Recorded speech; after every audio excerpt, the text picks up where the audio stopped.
Jadi seorang nabi itu sudah dikasih tahu kejadian masa depan, tapi mereka tidak boleh bergerak sebelum diizinkan.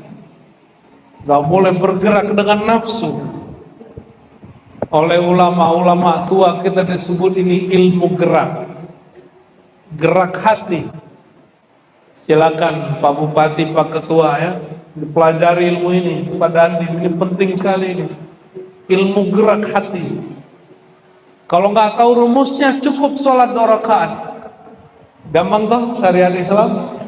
Jadi semua makrifat ilmu hakikat ada di dalam sholat. Maka orang ahli marifat pasti sholat, karena semua kunci ada di situ. Selesai sholat, lanjut perjalanan. Dalam perjalanan ini sering saya kisahkan, Sayyidina Musa terlihat di kuburnya. Nabi Musa sudah meninggal ya, sudah wafat. Terus yang dilihat Nabi Muhammad SAW apa? Nabi Musa sholat di dalam kubur. Itu sholat apa? Yang sholat siapa? Kan Nabi Musa sudah meninggal 2000 tahun yang lalu. Sholat apa itu Pak? Ada syariat setelah mati. Orang kalau udah mati wajib sholat gak? Kata wajib itu bagi yang punya badan. Kalau badan sudah pisah dengan nyawa, sholat itu bukan lagi wajib, tapi kebutuhan. Maka orang yang sudah butuh sholat, dia sudah mati sebelum mati. Ini sholatnya masih terpaksa nggak nih? Nggak enakan gitu? Atau masih harap pahala? Masih ya? Maka sholat itu kalau ahli fikih ngasih usolli fardhu subhi rakaataini lillahi ta'ala, itu ahli fikih. Karena Allah, karena berharap pahala dari Allah, itu ahli fikih. Itu level awam boleh. Mau selama-lamanya jadi orang awam? Mau selama-lamanya jadi orang awam? Mau selama-lamanya kelas 1 SD? Mau naik kelas nggak? Mau naik kelas? Tapi kata kiai nanti bid'ah ini. Kita buka atu aja ya. Ada lillah, ada billah. Ada lillah, ada bil. Jadi kalau baca usolli fardal maghribi salasa raka'atin billahi ta'ala, baca dulu lillahi. Kalau saya baca 3, lillahi wa billahi. Ada lagi lanjutannya, ada lagi lanjutan 3 tuh, ada lagi 3 kali 3 kalau dibaca panjang, baru kita takbir.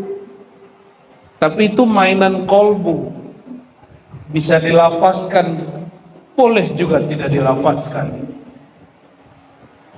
Apa arti billah? A'udzu billahi minasy syaithanir rajim. Apa arti billah? Aku berlindung kepada Allah. Itu terjemahan, bukan ilmu itu. Terjemahan cuma translate, cuma mindahin bahasa.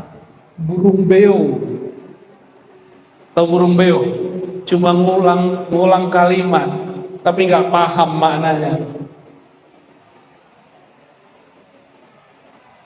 A'udzu, aku kembali berlindung. Kalau dalam bahasa Melayu lama, ini kan pesisir ini orang Dayak Melayu nih ya, benar gak? Kalau guru kami mati, kita sebut Tuan Syekh berlindung kehadirat Allah. Apa arti berlindung? A'udzu, berpulang.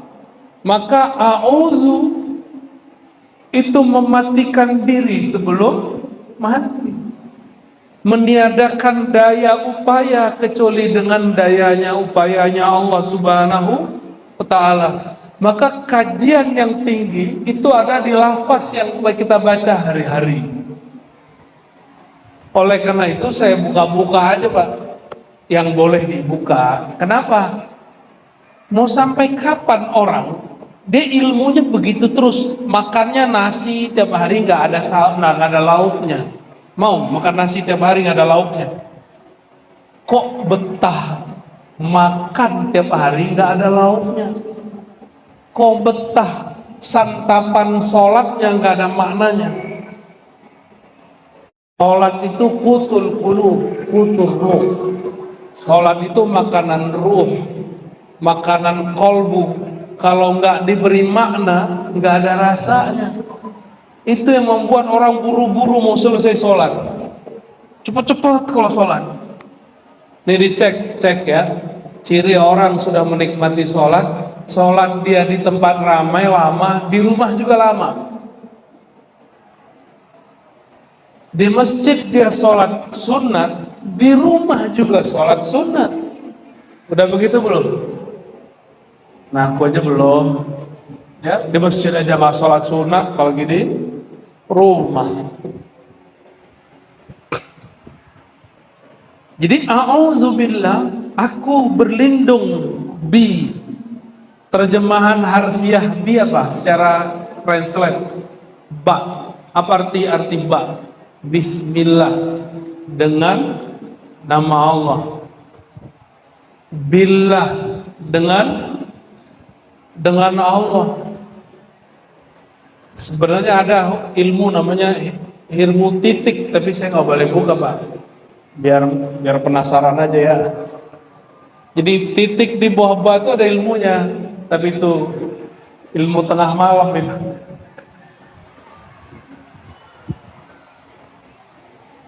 Maka a'udzubillah, aku berlindung menghabiskan semua sifat-sifatku yang nyata hanya sifat Allah.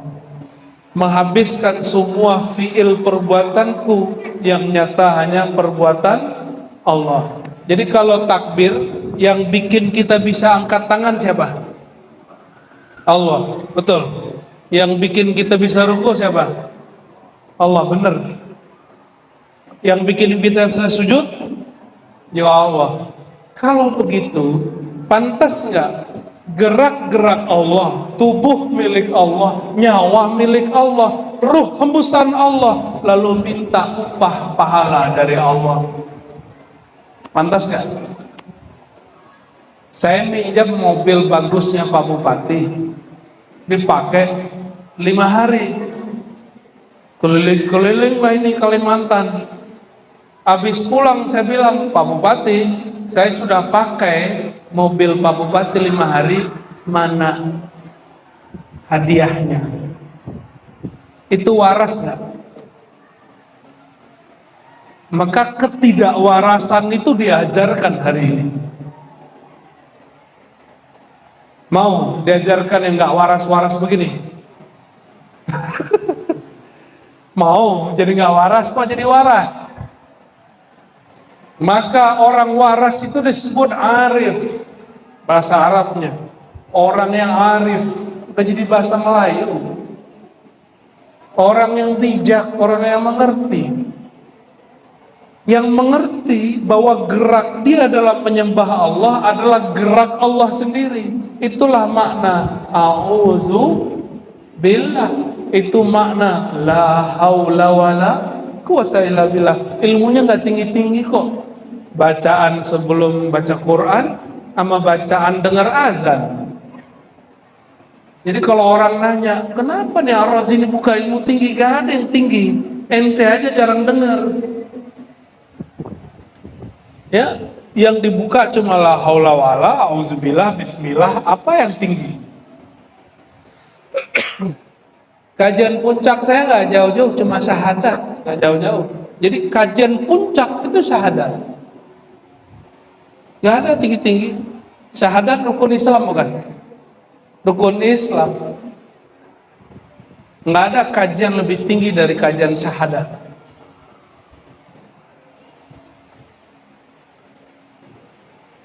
Satu kali Sayyidina Ali, karena kita di awal membicarakan Sayyidina Ali, babul ilm, pintu yang megah dari kota ilmu Rasulullah SAW. Beliau masih muda, tapi pertanyaannya seger. Anak muda itu kan senangnya yang duduknya nggak lama-lama, wiridnya cepat, gitu nggak? Sholawatannya dipendek-pendek, gitu nggak? Ya, yang muda ayo ngaku. Senangnya kalau imam baca Quran yang pendek-pendek, bacanya agak cepetan dikit, gitu.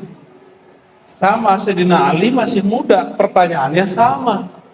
Wahai baginda, dullani aqrabat turuqi ilallah. Hadis Tirmizi, hadis sahih. Wahai baginda Rasulullah, tolong tunjukkan aku jalan terdekat kepada Allah. Wa azkaha wa ashalaha wa aqrabaha. Pertanyaannya paling cepat, paling mudah, paling ringan.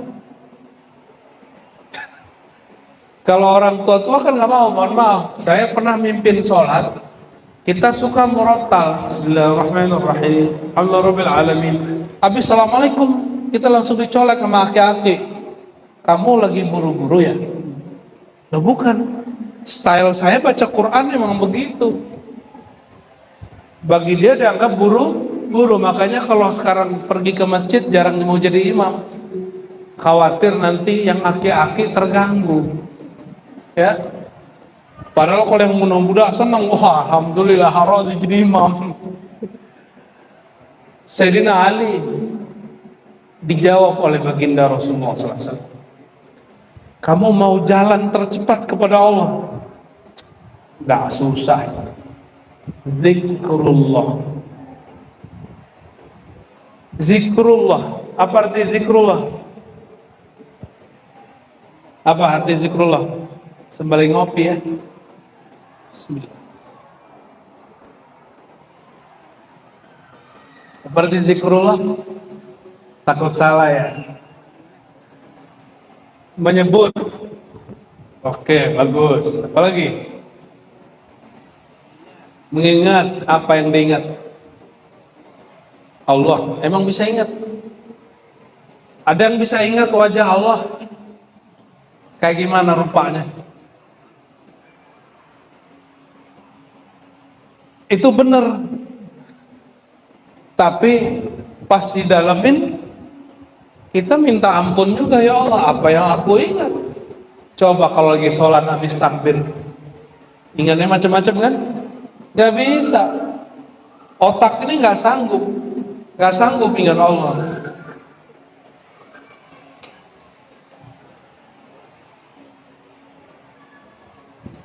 Maka zikir itu mengingat, mesti tahu pakai apa ngingatnya. Pakai otak, pecah otak kita. Maka ada orang gila, katanya belajar torikot, gila. Itu bukan torikot, dia keliru, tandanya gak punya mursyid. Punya mursyid tapi gak patuh kepada mursyidnya. Baca-baca buku sendiri diamalin, nonton YouTube diamalin. Hati-hati ya, ini zaman now nih gawat ini. Jadi kalau mengingat, bisa nggak mengingat sesuatu yang belum dilihat? Bisa nggak? Bisa? Hah? Kita belum pernah ketemu, belum kenalan, bisa nggak ingat? Nggak bisa ya? Nggak bisa. Tapi Allah mengatakan aqimis salata lidzikri. Dirikan sholat, lakukan sholat untuk mengingat aku. Berarti Allah lagi ngasih tahu, hei kamu yang sholat, dulu kita pernah jumpa. Dulu kita pernah jumpa. Ada yang ingat? Ada yang ingat? Kalau pakai ini nggak ingat. Walaupun sekolahnya sampai S3, S7, S4, nggak ingat ini, apalagi es krim, nggak bisa ingat ini otak, Pak. Jadi jangan coba-coba mikirin Allah, haram hukumnya. Maka imam ahli hakikat, murid Sayyidina Ali, juga murid Rasulullah, Sayyidina Abdullah bin Abbas, apa kata beliau? Jangan pernah pikiranmu mikirin Allah. Kalau mau mikir, pikirin perbuatan Allah. Sifat Allah aja nggak sanggup kita pikirin. Jangan berpikir tentang Allah. Maka Quran perintahnya alam difikirkan, Allah dizikirkan. Alladzina yazkuruna Allaha qiyaman wa qu'udan wa ala junubihim wa yatafakkaruna fi khalqis samawati wal ardh. Yang disebut orang pintar itu, yang pintar, orang yang mampu menggunakan alat dalam dirinya sesuai fungsinya. Akal pikiran bukan memikirkan Allah, akal pikiran mikirin alam. Kalau Allah, alladzina yazkuruna Allah, orang yang berzikir mengingat Allah. Pakai apa ingat Allah? Dijawab dalam surat Al-Anfal ayat 2, Ar-Ra'd ayat 28. Ala bidzikrillah tatmainnul qulub. Zikir itu tempatnya di kolbu, bukan di. Terus lisan ngapain? Ini cuma terjemahan hafalan. Mohon maaf kalau di keluarganya terjadi. Ada di keluarganya yang stroke nggak? Stroke, tahu stroke? Bukan stroke bayaran, bukan. Iya, yang ada penyumbatan otak atau pecah pembuluh ke otaknya. Itu lidahnya bisa ngomong nggak? Nih hati-hati, jangan sombong sama hafalan, jangan sombong sama suara. Hati-hati itu lidah. Jangan nyakitin orang selama hidup. Jadi suara bagus deh, lidah kita fasih, hafalan Quran bagus, suaranya merdu. Tunggu, itu ada jatahnya. Ada masa lidah ini gak bisa baca, keluh. Orang stroke keluh gak bisa, walau dia hafal Quran 31 juz setengah. Emang ada Quran 31 juz? Gak ada. Juz ke-31 nya juz Al-Fuqat, gak ada. 30 juz saja. Itu hilang kalau hafalan dia cuma taruh di sini. Makanya Sayyidina Muhammad SAW dibentak oleh orang yang belajar Quran, dan Sayyidina Ali pintu ilmu Quran dibunuh oleh penghafal Quran namanya Ibnu Muljam, karena hafalannya cuma sampai di sini. Itu kelompok yang namanya Khawarij. Jadi jangankan orang-orang kayak kita ini di masjid, Sayyidina Ali dibunuh sama dia, Sayyidina Rasulullah SAW dibentak oleh mereka. Jadi Pak Kiai nanti dibentak mereka, maklum aja Pak Kiai. Nanti bakal ada orang bentak Pak Kiai ini karena jenggotnya nggak ada, sarungnya di atas mata kaki, pada mata kaki ini. Guru saya di Bintaro, di Jakarta dibentak oleh mereka, padahal S1, S2, S3-nya di Timur Tengah. Nggak pernah kabarnya guru kita ini marah. Baru kali itu marah sama orang ini.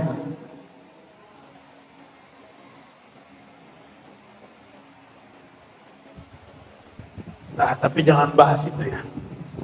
Nanti hot lagi, panas lagi. Jadi siapa yang ingat Allah? Idza dzukirallah wajilat. Jika disebut nama Allah, di mana disebutnya? Di kolbu, baru bergetar kolbunya. Kalau di lidah mah lidah cuma gini-gini doang. Khawarij hafal Quran cuma sampai di kepala, tembus ke sini tidak. La yujazi taraqihim, nggak tembus apalagi masuk kolbu. Itu sebabnya riya jadi muncul karena nggak masuk ke kolbu. Jadi yang diajarkan Sayyidina Nabi SAW kepada Sayyidina Ali, zikrullah itu lengkap dengan cara bacanya. Itu tadi hadis riwayat Tirmizi. Di hadis Imam Al-Hakim, hadis Imam Ahmad, ada juga riwayat-riwayat para ahli musalsal. Kalau kita gabung itu diajarkan cara bacanya. Tapi teknik ini tidak boleh dibagi secara umum. Dia mesti diambil dari ahli thariqah, ahli zikir yang dapat izin dari gurunya. Apa tekniknya? Kita sebutkan contoh hadisnya. Kata Sayyidina Nabi Muhammad SAW, Ya Ali, ghammid ainaik, pejamkan matamu. Berarti teknik mejam mata bukan buatan sufi, bukan buatan Abah Gurus Gumpul, bukan buatan Dato Kalampayan, bukan buatan Syekh Saman Al-Madani, apalagi Saman Al-Banjari, bukan. Itu langsung diajarkan baginda Nabi Muhammad SAW. Maka zikir pejam mata itu sunnah. Sunnah yang dibid'ahkan hari ini, ya, sunnah yang sholat itu tujuannya apa? Aqimis salata li dzikri, dirikan sholat untuk mengingatku. Berdasarkan itu ulama-ulama ahli zikir tidak mempermasalahkan mejam mata dalam sholat, walaupun dibid'ahkan oleh sebagian ulama Syafi'iyah, Hanafiyah, Malikiyah, Hanabilah. Nggak ada urusan, mereka punya mazhab sendiri. Ahli zikir itu punya teknik sendiri. Lebih bahaya mejam mata atau pikiran macam-macam lagi sholat? Lebih bahaya mana? Pikiran yang macam-macam.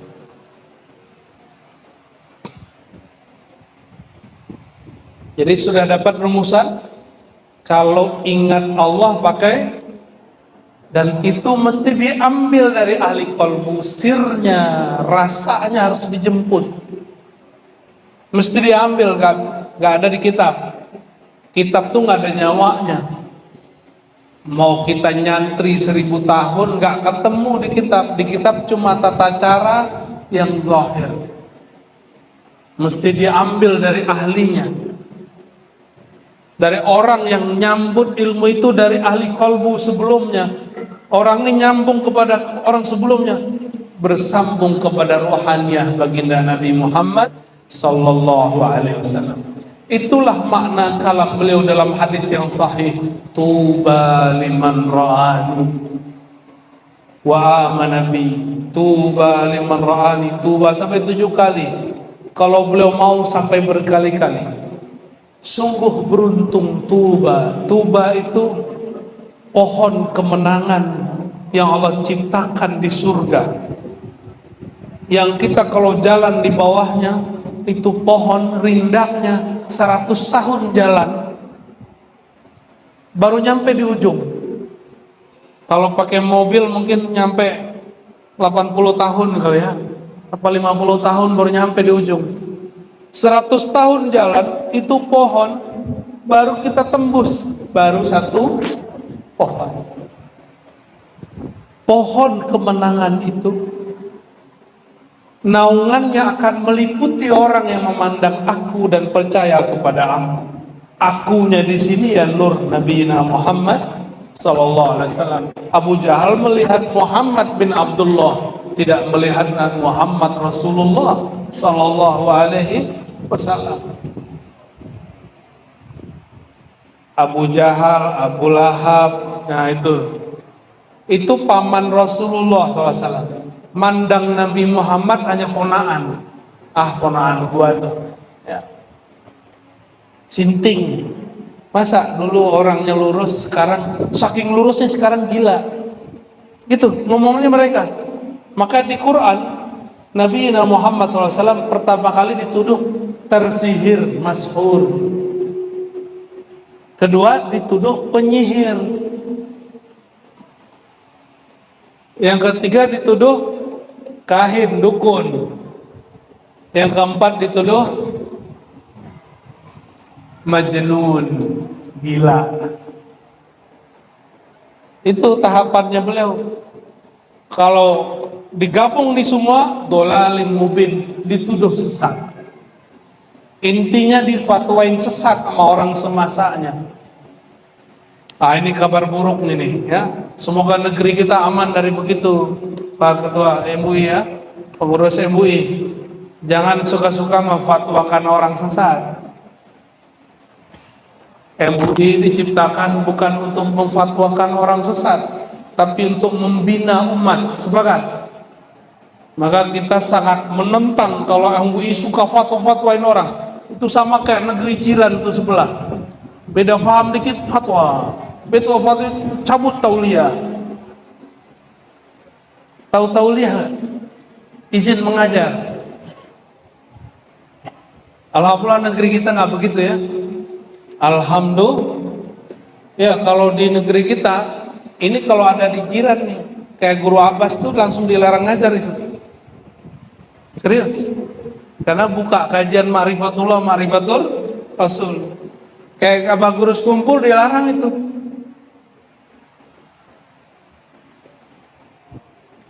Ini bersyukurnya. Alhamdulillah Rabbil Alamin. Maka para dai, para ulama, jangan-jangan kita yang kurang bersyukur. Bisanya ngeritik pemimpin, tapi kurang bersyukur kepada Allah.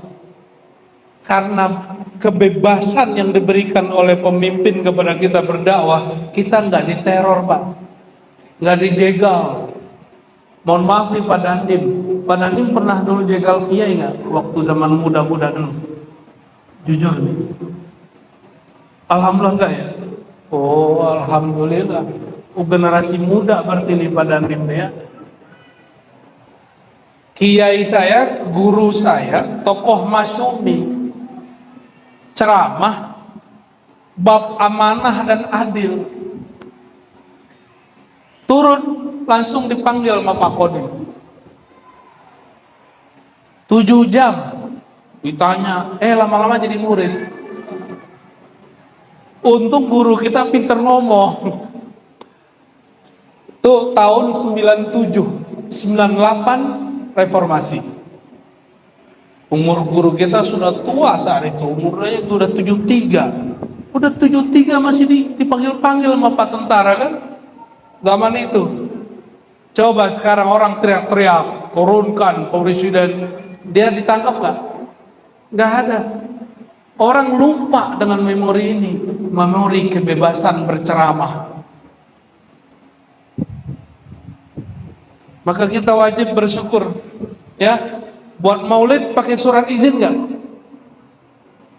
Ya, yang punya majelis, antum buat majelis pakai surat izin nggak? Udah bersyukur, bersyukur. Jadikan majelis maulid majelis syukur. Kawan saya di jiran sana kalau mau bikin maulid, cari apartemen yang nggak ada orang tahu. Tamatan Yaman, nggak boleh, karena nggak dapat tauliah. Kata Pak Kapolres malam tadi, di sini kalau ada tamatan Yaman, kita jagain kalau maulid. Jangan sampai ada yang ganggu, kalau perlu tutup jalan. Ada nggak negara Islam yang begitu? Coba bikin maulid di Saudi, ditangkap askar ente. Ngumpul-ngumpul, bikin ngumpul-ngumpul di Mesir, berat. Cuma karena orang kurang siru fil ard, kurang jalan di muka bumi, maka dia kurang bersyukur kepada Allah Subhanahu wa ta'ala. Maka nggak bergetar hatinya dengan bersyukur. Ustadz-ustadz, dai-dai, khotib banyak sekali ngomong syukur di mimbar, tapi dia nggak pernah mensyukuri mimbar yang dia injak itu, dia nggak syukuri. Ini saya lagi nyeramain diri saya nih Pak Ibu, ya. Makanya saya jarang sudah khotbah Jumat, sudah jarang khotbah Jumat. Takut rukun dan syaratnya kelewat. Tapi jangan takut ya, nanti nggak ada yang khotib di sini. Salah tinggal dibenerin, tinggal sholat zuhur habis sholat itu. Oke, kembali ke yang tadi. Jadi kalau zikir pakai apa? Tadi pertanyaannya saya ulang. Zikir mengingat. Oke. Kalau belum jumpa bisa ingat? Berarti perintah zikir Allah perintahkan di Quran karena Allah ingin ngasih tahu, hei hambaku, kita dulu pernah jumpa. Sekali jumpa, selama-lamanya pasti jumpa. Gimana? Udah jumpa sama Allah? Bingung kan? Karena pakai ini. Kalau jumpa dengan kekasih, deg-degan kan? Sayyidina Abu Yazid Al-Bustami, sezaman dengan imam-imam al-hadis, kalau mau sholat, dadanya deg-degan, bukan takut, tapi rindu. Dia rindu. Ada yang sholat, rindu. Kalau perlu, sholatnya cepat-cepat ya. Nggak kebayang kan? Oke, saya kasih contoh. Jika bapak ibu saudaraku pernah jatuh cinta, mau jumpa sama orang yang dicinta, deg-degan nggak? Deg-degan nggak? Ibu Bupati gimana? Deg-degan mau ketemu Pak Ibrahim? Ya, benar ya? Halo? Bang, dulu deg-degan mah ketemu doi. Ya, benar. Dulu mau jumpa, mau janjian, mau ngedate. Deg-degan nggak? Betul nggak? Pengen terlihat rapi, pengen terlihat sempurna, bentar-bentar lihat kaca, ya kan? Emang muka kita begitu, kaca disalahin. Kenapa? Karena kita kenal mau yang kita temui dan kita cinta kepada dia. Sudah mulai connect? Nih, perhatiin. Semua keindahan di alam, kecantikan wajah perempuan, ketampanan wajah laki-laki, itu cuma 0,0 dari percikan keindahan Jamalul Mustafa sallallahu alaihi wasallam. Keindahan ketampanan baginda Nabi Muhammad sallallahu alaihi wasallam. Maka beliau mengatakan itu Yusuf yang membuat perempuan melukai dirinya dan tidak merasa sakit. Itu baru separuh daripada ketampanan. Tapi disembunyikan beliau. Makanya beliau ngembalain kambing, berdagang, menikah dengan berondong, ya.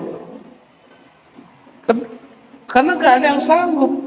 Maka Sayyidina Abu Bakar Siddiq tidak sanggup melihat wajah baginda Nabi Muhammad. Gak sanggup. Sayyidina Ali pun gak sanggup. Sayyidina Ali kalau mau nanya, kalau gak lewat Fatimah, lewat Ubadah bin Samit. Bro, titipan. Nabi langsung tahu yang nanya nih pasti mantu gua nih ya. Pertanyaannya horor kadang. Kadang jorok-jorok juga, vulgar gitu, persoalan fikih. Itulah hebat Sayyidina Ali. Yang gak pikiran sama orang dipikirkan sama dia. Maka beliau mengatakan semua keindahan yang ada di semesta itu dari keindahan wajahnya sallallahu alaihi wasallam. Maka kita selalu manggilnya ya Jamal, ya Zal Jamal. Itu sebabnya Pak. Jujur aja, kalau habaib lebih cakep dari kita kan rata-rata. Ya, bener ya. Kulitnya lebih bersih gitu ya. Tapi karena tinggal di Kalimantan gosong juga. Ya Bib ya. Coba sama samping tuh kan beda tuh.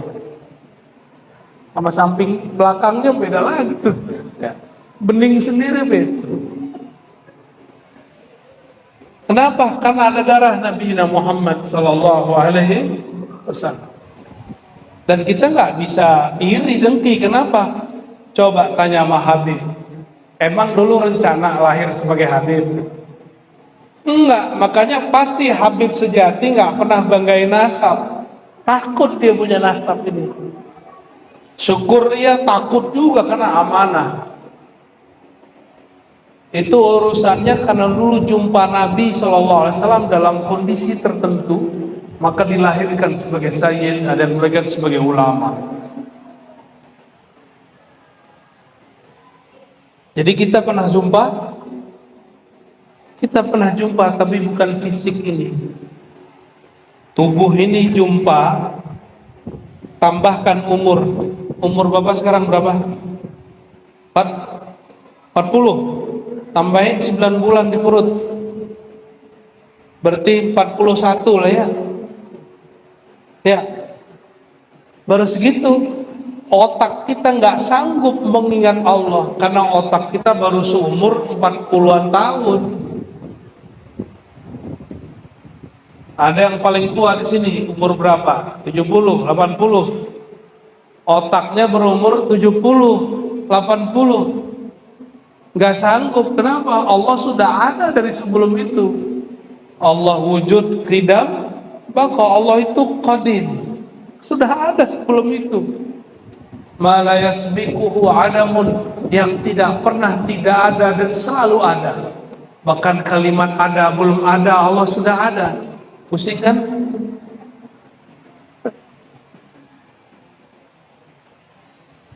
Kalau pusing pulang aja ya.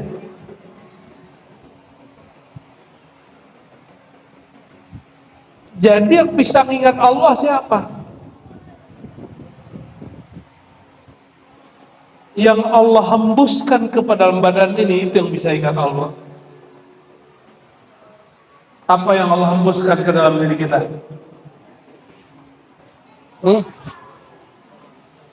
Ruh penyawa. Ruh apa nyawa?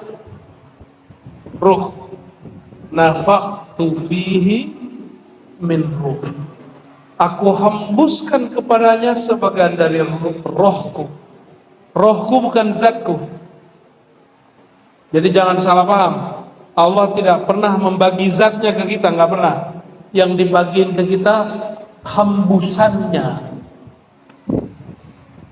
Ruh itu menjadi akar kata dari semua kalimat kasih sayang. Rahmat, Rahman, Rahim, rahmatan lil alamin. Maka orang kalau punya rohani pasti ada kasih sayang di kalbunya. Ada seorang sahabat datang kepada baginda SAW. Ya Rasulullah, hatiku keras, gak bisa zikir. Apa kata Nabi SAW? Kamu cari orang yang hidupnya paling susah, bapaknya gak ada, emaknya gak ada. Santuni dia, peluk dia, usap kepalanya.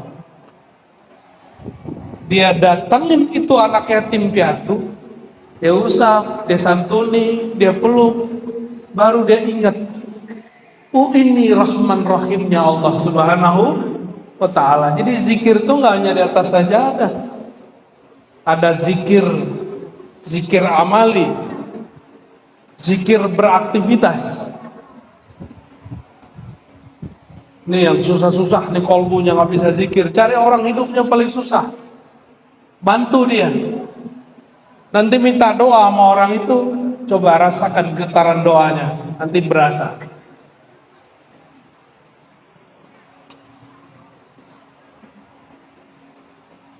Ini perhatikan. Ini saya sering sampaikan ayatnya, cuma terjemahan malam ini beda dikit.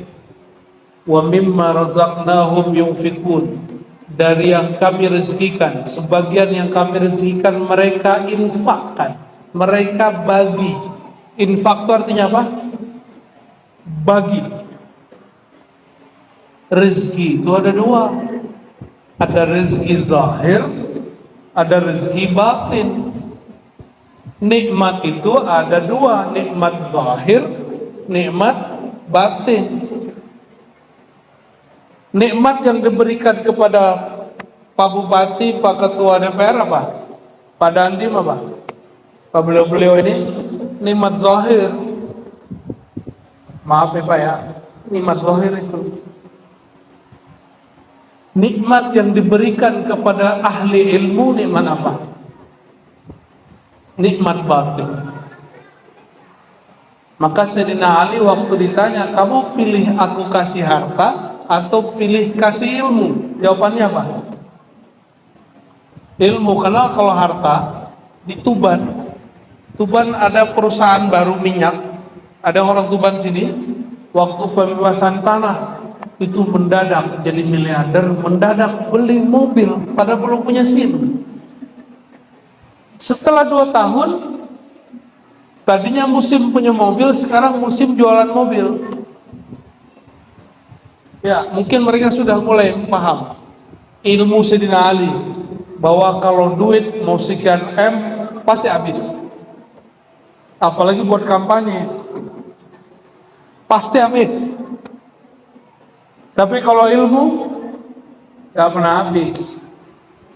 Mohon maaf nih Pak Kiai, orang jadi ketua MUI, ketua PBNU itu paling 5 tahun, tapi ilmunya Kiai berapa tahun? Sampai mati. Sampai mati. Wa mimma razaqnahum yunfikun. Salah satu rizki selain itu adalah sifat-sifat Allah Rahman Rahim, dibagikan nurnya kepada kita. Apa sifat yang paling sering Allah ulang-ulang dengan namanya? Rahman dan Rahim. Jadi siapa yang punya Rahman Rahim di hatinya, dia akan suka berbagi. Maka kita sering kasih contoh, botol isinya air putih, keluarnya putih. Kalau botol isinya kuning, keluarnya ini kopi, saya tuang keluarnya putih apa hitam. Orang kalau di dalam kolbunya isinya cahaya, keluarnya kebijaksanaan. Kalau di dalam kolbunya isinya WC, jamban, tempat buang kotoran, kalau dia marah, dia seneng aja ngomongnya TAHI. Tahu? Jangan dibaca. Ya. Lain lagi kalau dalam dirinya kebun binatang, aduh, semua nama binatang keluar tuh ya. Tinggal yang mana nih, isinya yang mana nih? Kita melihara apa di sini? Maka perhatiin yang ditonton apa, yang didengar apa. Itu yang saya maksud. Abang dan Bupati, temannya siapa? Karena itu input. Input itu teman duduk, teman ngobrol. Wa khairul khalil may yadulluka 'ala Allah. Sebaik-baik teman duduk, teman nongkrong yang menunjukkan jalan kepada Allah Subhanahu wa taala. Enggak mesti pengajian. Duduk-duduk santai sembari ngopi, bicaranya tentang Allah, tapi ringan.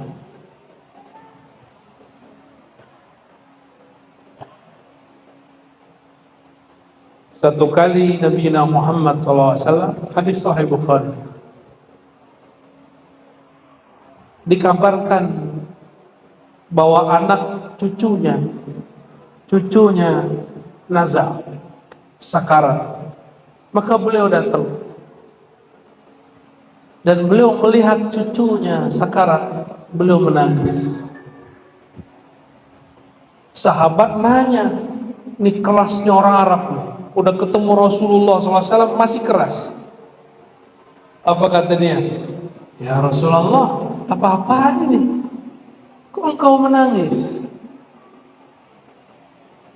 Dan jawaban Nabi ngena. Jawabannya langsung menghajar isi kalbu dia. Apa kata Nabi Muhammad SAW? Zalika tilka rahmatun wada'aha fi qulubin man sya'a min ibadihi. Hadis sahih ini. Itulah kasih sayang Rahman Rahimnya Allah, yang Allah titipkan nurnya di dalam dada hamba yang dia kehendaki, yang dia pilih. Maka saya yakin yang hadir malam ini itu orang yang dikehendaki dapat nur Rahman Rahim Allah. Amin ya rabbal alamin. Maka nanti kalau ada kucing jangan ditendang Pak ya, apalagi kalau anak berisik di masjid, jangan ditendang, dididik ya. Rasulullah SAW lagi khutbah, tiba-tiba Sayyidina Al-Hasan Husain lagi main, dipeluk, beliau turun, dipeluk, bahkan dibawa ke atas mimbar. Apa kata beliau? Ini dua orang ini sayyidah syababi ahli jannah, pemimpin pemuda di surga. Ada orang tua nggak di surga? Nggak ada kan? Berarti semuanya pemuda. Nah, maka Abah tenang Mbak ya, tenang Pak ya. Yang sudah berumur di atas 40 tenang. Nanti kita seumuran semua. Cuma kalau di sini kita beda umur, beda jatah, beda nasib. Di sana kita seumuran semua. Seumur dengan Nabiullah Isa diangkat. Cari sendiri umur berapa beliau diangkat. Seger. Siapa pemimpinnya? Sayyidina Al-Hasan, Sayyidina Al-Husain. Kira-kira kalau anaknya begitu, bapaknya gimana Sayyidina Ali? Bapaknya pemimpin. Sallallahu alaihi wasallam.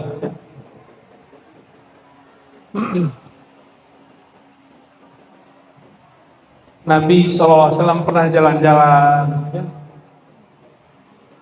Udah jauh, beliau mampir ke tempat Sayyidah Fatimah.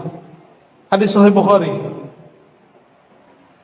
Sampai di depan tempat tinggal Sayyidah Fatimah, ada tempat nongkrong santai-santai depannya. Apa balai-balai gitu ya. Duduk-duduk situ, apa kata Nabi? Aina luka, aina luka. Hadis Sahih Bukhari ini bukan hadis Syiah ini. Aina luka, ternyata Sayyidina Al-Hasan, abangnya Sayyidina Al-Husain, punya panggilan luka. Luka itu kalau bahasa orang Jakarta bocil, bocah. Kalau orang Tanah Tidung nyebut bocah apa? Bocil itu apa? Bocil juga? Nggak ada? Wah, kurang kosakata ini. Ada? Anak kecil gitu. Apa sebutannya? Ya. Anak lemot. Anak lemot. Lucu juga ya. Jadi Nabi SAW duduk-duduk sekedar nyapa cucunya. Aina luka. Mana si bocah kecil? Mana si emot gitu ya. Tiba-tiba Sayyidina Hasan keluar, langsung dikejar beliau, dipeluk, dicium-ciumin. Keluar kalam beliau, ini kalam mengerikan sekali. Ya Allah, kata beliau, inni uhibbu, aku cinta kepada Hasan. Fa ahibba man yuhibbu, maka cintai siapa yang mencintai Al-Hasan. Maka qulu, katakan, ya Rabb, inni uhibbu Sayyidina Al-Hasan. Coba baca. Ya Rabb, inni uhibbu Sayyidina Al-Hasan. Ya Allah, aku cinta Sayyidina Hasan. Itu bukan Syiah, itu ajaran Ahlussunnah yang sekarang disembunyiin orang. Itu mencintai Ahlul Baitin Nabi SAW, Hasan dan Husain Fatimah. Orang takut dituduh Syiah, takut dituduh sesat, tapi dia tidak takut di hadapan Nabi Muhammad SAW. Malu dituduh Rafidhi, Syi'i, tapi dia tidak takut, tidak dipandang oleh Sayyidina Muhammad SAW. Akhirnya Imam Nasai nulis kitab sendiri, Fadail Ali, keutamaan Sayyidina Ali. Habis itu disiksa, masuk penjara. Bayangin, Imam Ahlus Sunnah di zaman Salafus Soleh yang disebut zaman kejayaan, itu nulis Fadilah Ali, masuk penjara. Imam Ahlus Sunnah itu. Di Indonesia alhamdulillah kita bebas, kita buat maulid. Bahkan yang nulis maulid dituduh Syiah. Ternyata bukan Syiah, orang salah paham. Ya. Menulis Barzanji dituduh Syiah, dia bukan Syiah, dia Ahlus Sunnah wal Jamaah. Bagian terakhir yang mau saya sampaikan.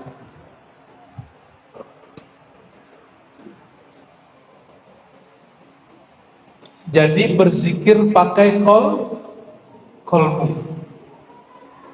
Karena berzikir pakai kolbu itu ada pada orang yang hidup atau mati, atau ada di dua-duanya.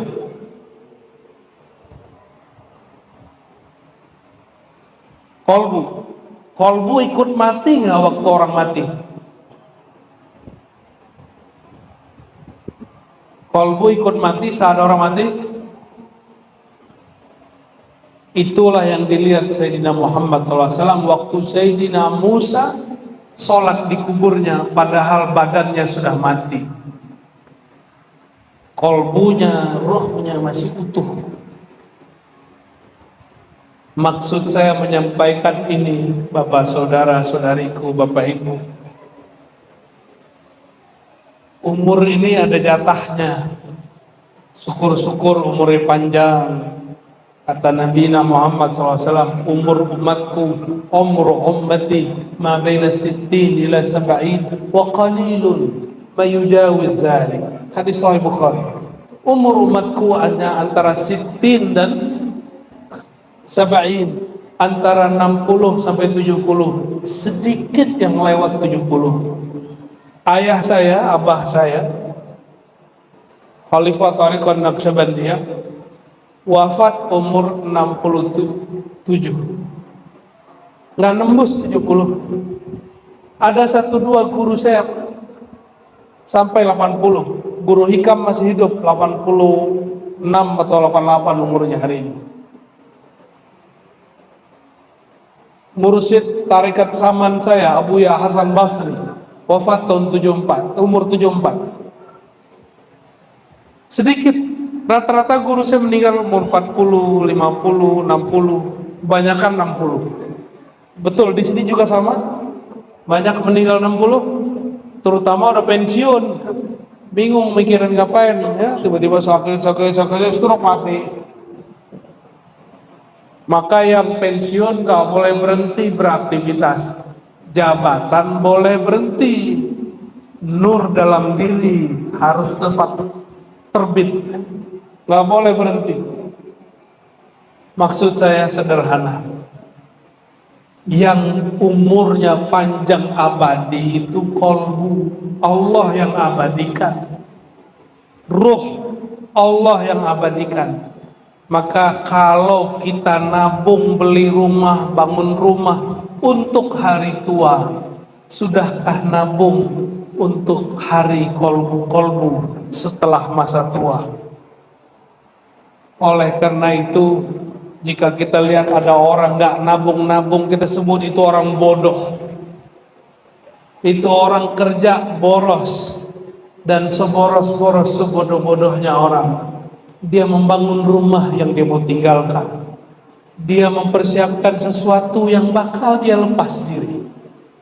Dan sepintar-pintar orang ulul albab yang dia menabung untuk kolbunya, tabungan kolbu, tabungan zikrullah, dan zikrullah mustahil tanpa ma'rifatullah. Maka wajib belajar ma'rifatullah, wajib mengenal Allah.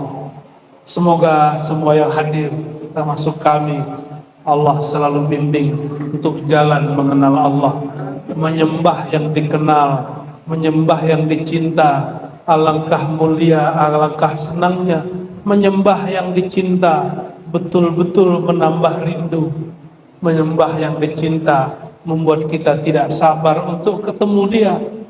Menyembah yang dicinta berlama-lama pun rasanya sebentar saja. Semoga Allah berkahi malam ini. Ila ruhin Nabi sallallahu alaihi wasallam. Al-Fatihah.